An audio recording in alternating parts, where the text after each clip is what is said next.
Hello నమస్తే సలాం వాలేకుం మీ అందరికీ వారవ వంటలకు స్వాగతం. కొక్కొక్కో అనేసరికి ఒకడు కొత్తిమీర అన్నాడంట. కొక్కొక్కో అనేసరికి మరొకడు కోడి కూర అన్నాడంట. ఏదైతే ఏముందండి, ఈ కోటి విద్యలు మన పూట కూటి కోసమే కదా. మరి ఈరోజు మనం మొదటిగా కొత్తిమీర కొబ్బరి కలిపి ఒక మంచి పులావ్ ఎలా చేయాలో చూద్దాం.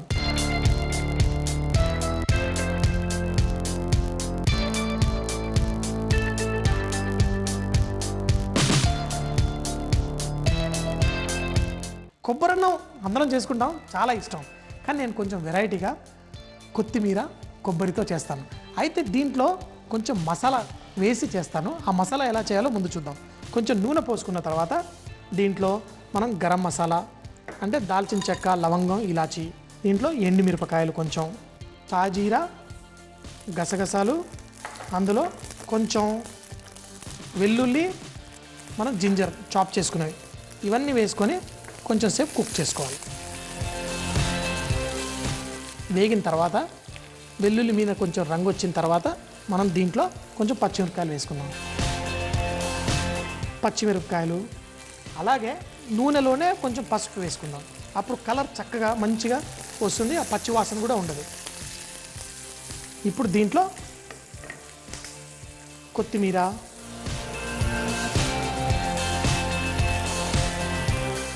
వేసి దీన్ని కూడా కొంచెం కుక్ చేసుకుందాం. కొత్తిమీర కొంచెం నూనెలో వేగిందనుకోండి, అప్పుడు ఆకు మంచి గ్రీన్ కలర్ చక్కగా వస్తుంది. అయితే చాలాసార్లు నేను చాలా వంటలు చేసేటప్పుడు కొత్తిమీరను ఫ్రై చేసి కూడా వేస్తూ ఉంటాను. అవి కూడా చూపిస్తాను, భలే ఉంటుంది. అంటే చక్కటి గ్రీన్ కలర్ రావాలంటే కొత్తిమీర నూనెలో కనుక చక్కగా వేగితే మంచి రంగు వస్తుంది. దీంట్లో కొబ్బరి కదా మనం చేసేది, ఈ కొబ్బరి కూడా వేసేసుకుందాం. ఇది ఇంకా వేయించాల్సిన అవసరం లేదు, కాకపోతే కావాలంటే ఒక్క నిమిషం పాటు ఇలా కొంచెం వేయించుకుందాం. ఇలా సాంబార్ మసాలాలు అందులో కూడా మనం కొబ్బరి వేసి వేయించుకుంటే మంచి టేస్ట్ వస్తుంది. మా హోటల్ స్టైల్ సాంబార్ చేసి చూపిస్తాను. స్విచ్ ఆఫ్ చేసేసాను. ఇప్పుడు ఈ మసాలాని మిక్సీలో వేసుకొని చక్కగా పేస్ట్ చేసేసుకుందాం.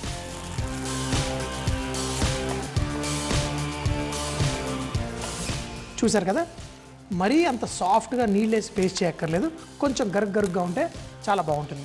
ఫస్ట్ మనం కొంచెం నెయ్యి వేసి, జీడిపప్పు అంటే ఎటువంటి రైస్ ఏది చేసినా కానీ అందులో జీడిపప్పు పడితేనే ఈ షెఫ్కి సంతోషం. కాబట్టి నేను మాత్రం జీడిపప్పు వేసుకుంటున్నాను, మీరు కూడా కావాలంటే వేసుకోండి, చాలా బాగుంటుంది. ఇలాంటి పులావ్ అంటే కొబ్బరితో చక్కగా చేసుకునేటప్పుడు నెయ్యి వేసుకుంటే ఇంకా బాగుంటుంది. దీంట్లో జీడిపప్పు కొంచెం అంత లైట్గా కలర్ వచ్చేదాకా వేసి, తర్వాత దాంట్లో ఉల్లిపాయలు, ఇందులో ఉల్లిపాయలు ఏంటంటే బ్రౌన్గా మనం చేయాల్సిన అవసరం లేదు, కొంచెం లైట్గా కుక్ అవుతే చాలు. ఈ జీడిపప్పు కూడా కొంచెం జాగ్రత్తగా ఉండాలి, ఎందుకంటే కొంచెం వేడి తగలగానే కలర్ వచ్చేస్తుంది. జీడిపప్పు నెయ్యిలో కనుక కొంచెం వేగితే మంచి సువాసన వస్తుంది.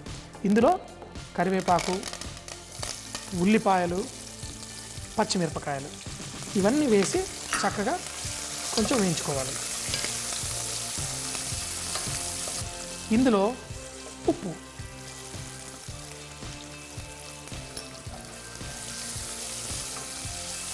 ఇందులో బియ్యాన్ని నేను 2 కప్పుల బియ్యం తీసుకున్నాను. అయితే నీళ్ళు ఎంత వేయాలి? 1 కప్పు బియ్యం తీసుకుంటే 2 కప్పుల నీళ్లు. ఇందులో 2 కప్పుల బియ్యం తీసుకున్నా కాబట్టి 4 కప్పుల నీళ్లు వేసి, ఇందులో మనం చక్కగా రుబ్బి పెట్టుకున్న కొబ్బరి దీంట్లో వేసేసుకోండి.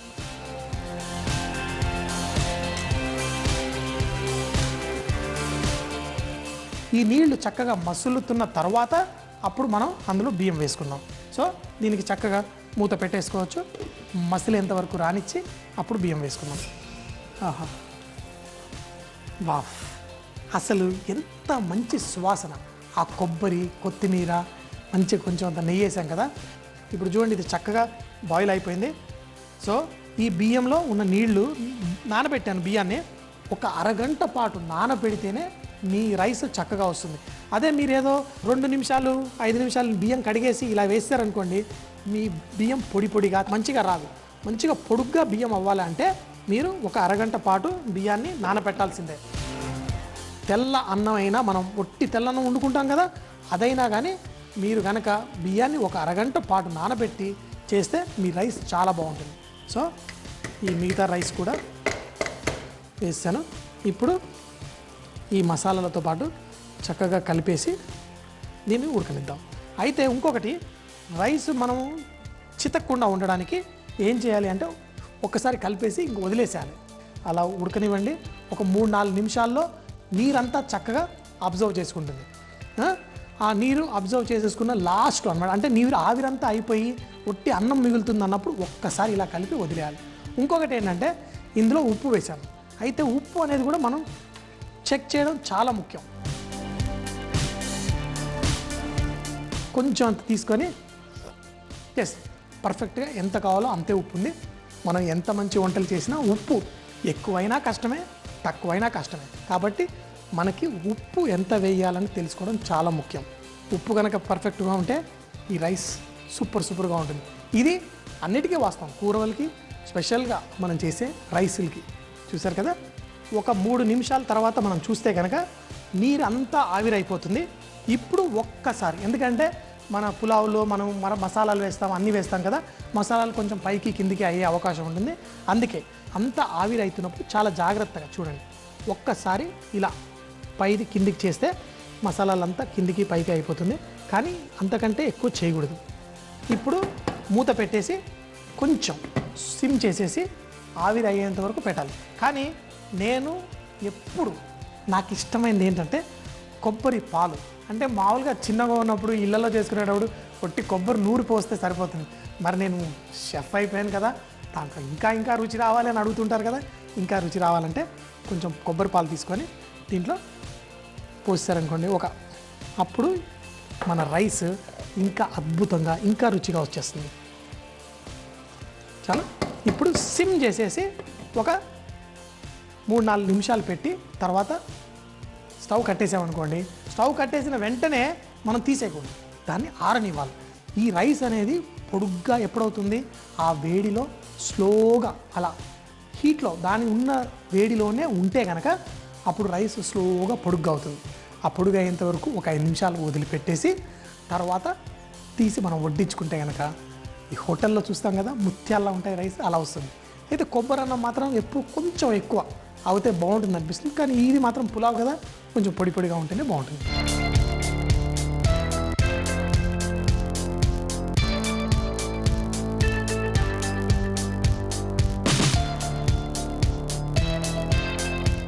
ఎలా ఉందో మన రైస్ చూడండి, చక్కగా పొడిగా ఎంత బాగుందో. మనం ఈ జీడిపప్పు ఇది మనకి ఇష్టం కదా, అన్నీ ఇలా తీసుకొని. అయితే ఇందులో కొబ్బరి ఉంటుంది కదా, అందుకే రైస్కి అంతా కూడా కొంచెం మసాలాలాగా పట్టి ఉంటుంది, చాలా బాగుంటుంది. Very good.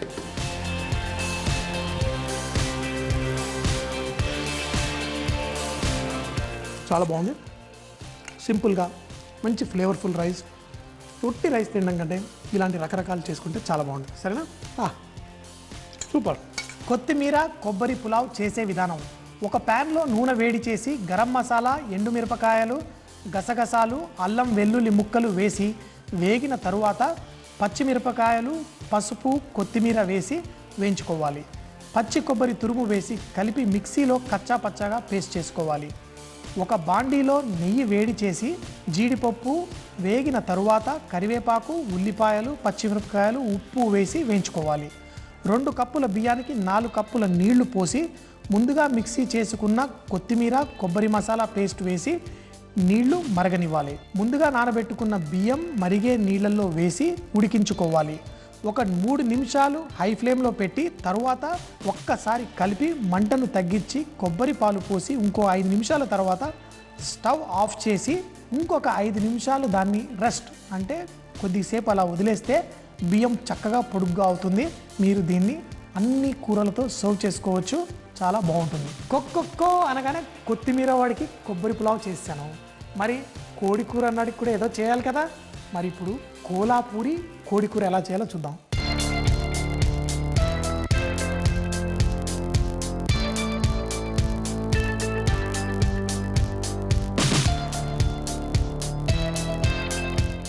మన రాష్ట్రపు వంటలే కాదు, ఇతర రాష్ట్రపు వంటలు కూడా చేయడం, తినడం నాకు చాలా ఇష్టం. అయితే మనందరికీ షోలాపూర్ అనగానే ఏం గుర్తుకొస్తుంది? బ్లాంకెట్స్, బట్టలు. అదే కోలాపూర్ అనగానే ఏం గుర్తుకొస్తుంది? కోలాపూరి చెప్పులు. ఈ కోలాపూరి చెప్పులు చాలా ఫేమస్. మన ట్రెడిషనల్ బట్టలు అంటే కుర్తా, పైజామా ఇలాంటివి ఏమైనా వేసుకున్నాం అనుకోండి, అప్పుడు ఆ కోలాపూరి చెప్పులు కనుక వేసుకుంటే చాలా చూడ్డానికి అందంగా ఉంటుంది. అయితే కోలాపూర్ ఒట్టి చెప్పులకే కాదు, వాళ్ళ వంటలకు కూడా చాలా ఫేమస్. వాళ్ళ వంటలు చాలా స్పైసీగా, మంచిగా, మజేదారుగా ఉంటాయి. అయితే ఈ మహారాష్ట్రలో చాలా మసాలాలు వాడుతూ ఉంటారు. ఒకటేంటంటే గోడా మసాలా అంటారు. గోడా మసాలా అంటే దాంట్లో చక్కగా వాళ్ళు కొబ్బరి అవి చక్కగా ఫ్రై చేసి చేస్తారు. అలాగే ఘాటీ మసాలా అంటారు. ఇలా రకరకాల మసాలాలు వాళ్ళకి చాలా ఫేమస్. ఈరోజు నేను చేయబోయేది కోలాపూరి కోడి కూర. ముందుగా మిరపకాయలు, ఎర్ర మిరపకాయలు, ఇవి కూడా మహారాష్ట్ర బార్డర్, మన ఆంధ్ర రాష్ట్రం బార్డర్, ఈ మ్యాంగ్లూర్ అటు సైడ్ వచ్చే ఎర్ర మిరపకాయలు. దీంట్లో దాల్చిన చెక్క, ధనియాలు, నేను ఎప్పుడు బాదాం ఆకు అంటాను, కొంతమంది బిర్యానీ ఆకు అంటారు. యాక్చువల్గా బిర్యానీ ఆకే, కానీ చిన్నప్పటి నుంచి బాదాం ఆకు అని బాదాం ఆకు అంటాను, కానీ బిర్యానీ ఆకు. దాంట్లో ఇలాచీ, లవంగం, కల్పాసి, పాకురు, బిర్యానీ పువ్వు. మళ్ళీ ఇందులో ఇది స్టార్ ఆనిస్ అంటారు, మనం అనాసీ పువ్వు అంటారు. నేను ఎప్పుడు ఈ పేరు అబ్బా బాబు నాకు తెలుగులో గుర్తుండదురా బాబు అంటే, ఏం లేదు అన్నాసీ పువ్వు అని, కానీ సన్నాసి పువ్వు అన్నారు. అంటే సన్నాసి పువ్వు అనగానే చూడగానే నన్ను ఎవరో సన్నాసి తిట్టినట్టు సన్నాసి పువ్వులా గుర్తుండిపోతుంది. సో ఇది అన్నాసి పువ్వు. ఇవన్నీ మంచి సువాసననిచ్చే ఇంగ్రీడియంట్స్ అనమాట. దీంట్లో కొంచెం అంతా జాజికాయ, జావిత్రి, ఇది మరాఠీ మొగ్గు అంటారు, మనం బిర్యానీల్లో వాటిల్లో కనిపిస్తూ ఉంటాయి. ఇవి కూడా ఇందులో ఇవన్నీ వేసి స్లోగా, నేను ఫ్లేమ్ చాలా తక్కువగా పెట్టుకున్నాను, మరి ఎక్కువ ఫ్లేమ్ పెట్టుకోవడం కాదు, స్లోగా కనుక మనం రోస్ట్ చేస్తుంటే వేగిన తర్వాత వీటన్నిటి తీసి మనం ఒక ప్లేట్లో వేసేసుకుందాం. ఎందుకంటే ఘాటీ మసాలా ఇంకా రెడీ కాలేదు, ఇవి వేగగానే సరిపోదు. వీటిలో ఇంకా ఆవాలు, జీలకర్ర, సాయి జీరా, గసగసాలు, ఇవన్నీ ఏంటంటే మనం కూరల్లో దేంట్లో అన్నా వేసుకోవచ్చు. కోడి కూరే కాదు, వెజిటేరియన్ కూరలో కూడా వేసుకుంటే చాలా మంచిగా, చాలా టేస్టీగా వస్తుంది. అంతేకాకుండా మనం ఈరోజు చేయబోయే కోడి కూర ఏదైతే ఉందో మంచిగా పులుసులాగా పల్సగా చేసుకుంటాం. దాంట్లో లాస్ట్లో ఈ మసాలా వేస్తే కొంచెం థిక్ అవుతుంది. మరి ఇందులో నువ్వులు, అలాగే కొబ్బరి కూడా వేసుకొని కొంచెం వేయించుకోవాలి. అంటే కొబ్బరి కూడా కొంచెం అంతా బంగారు రంగు రావాలి, అప్పుడే ఈ మసాలాలో మంచి టేస్ట్ వస్తుంది. కొబ్బరి వేసిన తర్వాత స్లో ఫ్లేమ్లో ఒక 5 నిమిషాల పాటు చక్కగా వేయించుకోవాలి. ఇవి మాడకుండా మంచిగా దూర రంగు వచ్చేంత వరకు చేస్తాను. ఇవి కూడా మనం ఈ ప్లేట్లో వేసుకొని కొంచెం సేపు ఆరబెట్టాలి. ఎందుకంటే ఇది మనం వేడి మీద వేసామనుకోండి, ఇది మంచిగా పౌడర్ అవ్వదు. కొంచెం ప్లేట్లో పెట్టి కొంచెం ఆరిన తర్వాత కనుక మనం మిక్సీలో వేసి మంచిగా వేస్తే మంచిగా పౌడర్ అవుతుంది. ఈ మసాలాని మనం చాలా రకాల వంటల్లో వాడుకోవచ్చు. ఈ మసాలా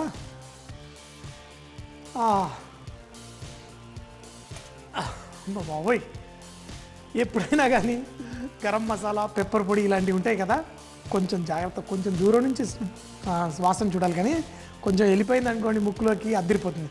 కానీ ఆల్రెడీ ఎంత బాగుందంటే అరోమా, దీంట్లో చికెన్ కనుక వేసి వండితే ఎలా ఉంటుందో ఆల్రెడీ నాకు ఊహించగలను. ఆకలి పెరిగిపోతుంది. సరే పదండి మనం ఈ చికెన్ చేసేసుకుందాం. దీంట్లో నూనె కొంచెం వేడెక్కుతున్నప్పుడు ఎండుమిరపకాయలు, ఈ ఎర్రమిరపకాయలు కొంచెం నూనెలో వేగిన తర్వాత దీంట్లో ఉల్లిపాయలు. ఈ ఉల్లిపాయలు మనం కొంచెం ఎర్రగా వేగేంత వరకు వేసుకోవాలి. ఎందుకంటే మంచి గ్రేవీ కావాలి అంటే మంచిగా ఉల్లిపాయలు బ్రౌన్ అవుతేనే మనం గ్రేవీ చక్కగా వస్తుంది. అందుకని దీంట్లో కొంచెం ఉప్పు వేసామంటే ఈ ఉల్లిపాయల్లో ఉన్న నీరు బయటకు వచ్చేసి బ్రౌన్ తొందరగా అయిపోతాయి. మరి దీంట్లో కొంచెం అంత పసుపు కూడా వేసుకోవచ్చు. ఉల్లిపాయలు బ్రౌన్ అవ్వడానికి ఒక 4-5 నిమిషాలు అవుతుంది. అంతవరకు చక్కగా ఓపిక్గా మంచిగా బ్రౌన్ చేయండి. అప్పుడప్పుడు మధ్యలో కలుపుతూ ఉండాలి. ఎందుకంటే ఉల్లిపాయలు ఒక పక్కన మాడిపోతుంది మనం కలపకపోతే. ఎందుకంటే నూనె ఎంత పెనంలో ఉన్న సైడ్ వైపు కొంచెం ఎక్కువ వేడి వస్తుంది, అప్పుడు అక్కడ మాడే అవకాశం ఉంటుంది. అందుకే ఉల్లిపాయలైనా ఫ్రై చేసేటప్పుడు అప్పుడప్పుడు కలుపుకుంటే బయట ఉన్న ఈ ఉల్లిపాయలు ఏవైతే ఉన్నాయో లోపలికి వెళ్ళిపోయి చక్కగా ఈవెన్గా కుక్ అవుతాయి. ఇందులో అల్లం వెల్లుల్లి పేస్టు, దీంట్లో టమాటాలు, ఈ టమాటాలు కూడా చక్కగా వేగాయి అనుకోండి మంచిగా గ్రేవీ లాగా అవుతుంది. ఒక 4-5 నిమిషాల తర్వాత చక్కగా మంచిగా మ్యాష్ అయిపోయినాయి. ఇప్పుడు ఈ చికెన్ పీసెస్ ఇందులో వేసేసుకుందాం.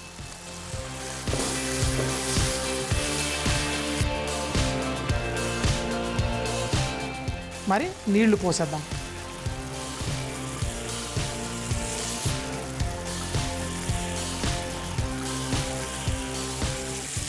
నీళ్లు పోసేసి మూత పెట్టేద్దాం. సరిగ్గా ఒక 20 నిమిషాల పాటు చక్కగా మసిలి ఆ చికెన్ ఉడికిపోతుంది.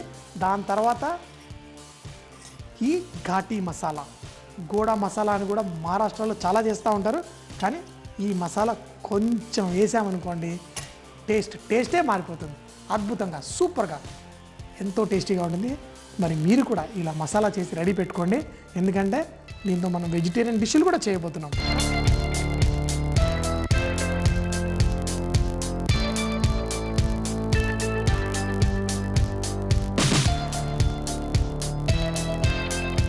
చికెన్ బోన్ మీద నుంచి మీట్ కనుక వచ్చేస్తుంది అనుకోండి, అప్పుడు ఇది ఉడికిపోయినట్టు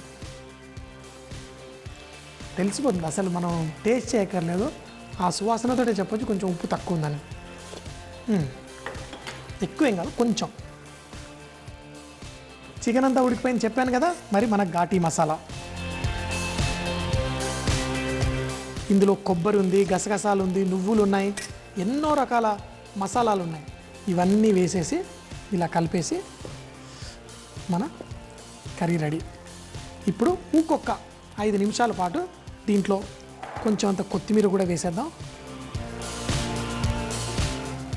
5 నిమిషాల పాటు సిమ్మర్ చేస్తే మన మసాలాలు కూడా అంత చక్కగా ఇందులో కలిసిపోయి ఇలాంటి కోలాపూరి చికెన్ మనం కొంచెం అన్నం మీద కూడా లేకపోతే రొట్టె మీద కానీ దేనితోటైనా చక్కగా తినొచ్చు. ఆహా,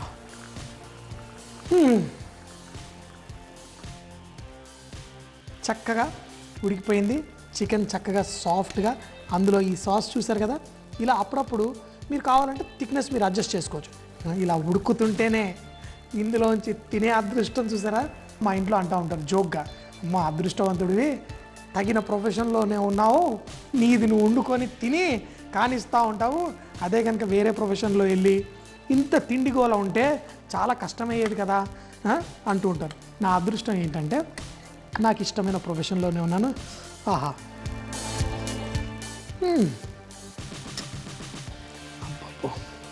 నేను కేరళకి వెళ్ళినప్పుడు అక్కడ చికెన్లో సోంఫు ఇవన్నీ వేసి చాలా బాగా చేస్తూ ఉంటారు. అద్భుతంగా ఉంటుంది, కొత్త రుచులు.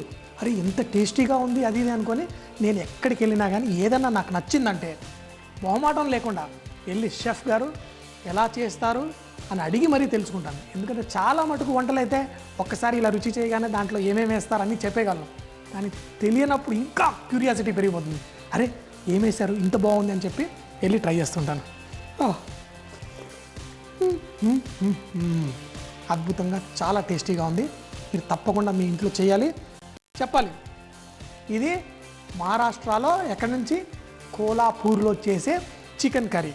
అందులో ఘాటీ మసాలా కూడా నేర్చుకున్నాం.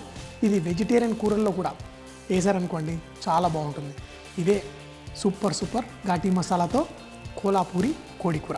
కోలాపూరి కోడి కూర చేసే విధానం: ఒక బాండీలో ఎండుమిరపకాయలు, దాల్చిన చెక్క, ధనియాలు, బిర్యానీ ఆకు, యాలకులు, లవంగాలు, కల్పాసి, అనాసీ పువ్వు, జాజికాయ, జావిత్రి, మరాఠీ మొగ్గు వేసి చక్కగా వేగిన తరువాత ప్లేట్లో తీసి కొంచెం ఆరబెట్టాలి. అదే బాండీలో ఆవాలు, జీలకర్ర, షాజీరా, గసగసాలు, నువ్వులు, ఎండు కొబ్బరి వేసి దూరగా వేయించి చల్లారిన తర్వాత మిక్సీలో వేసి పొడి చేసి పెట్టుకోవాలి. దీన్నే ఘాటీ మసాలా అంటారు. ఒక బాండీలో నూనె వేడి చేసి ఎండుమిరపకాయలు, సన్నగా తరిగిన ఉల్లిపాయలు, ఉప్పు, పసుపు వేసి దూరగా వేగిన తర్వాత అల్లం వెల్లుల్లి పేస్ట్, టమాటా ముక్కలు వేసి ఉడికించుకొని తరువాత చికెన్ ముక్కలు వేసి కొన్ని నీళ్లు పోసి మూత పెట్టి ఉడికించుకోవాలి.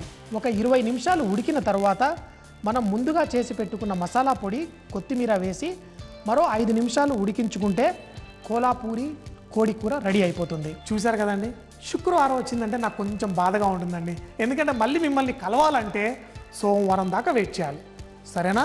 మర్చిపోకుండా సోమవారం ఇదే టైంకి టీవీ ఆన్ చేసి నాకు హాయ్ చెప్పడానికి రెడీగా ఉండండి. ఎందుకంటే కొత్త కొత్త వంటలతో మీ ముందుకు వచ్చేస్తున్నాడు మీ వాష్ షెఫ్ సంజయ్ తుమ్మా. అప్పటిదాకా ఖుదాఫిజ్, బాయ్ బాయ్.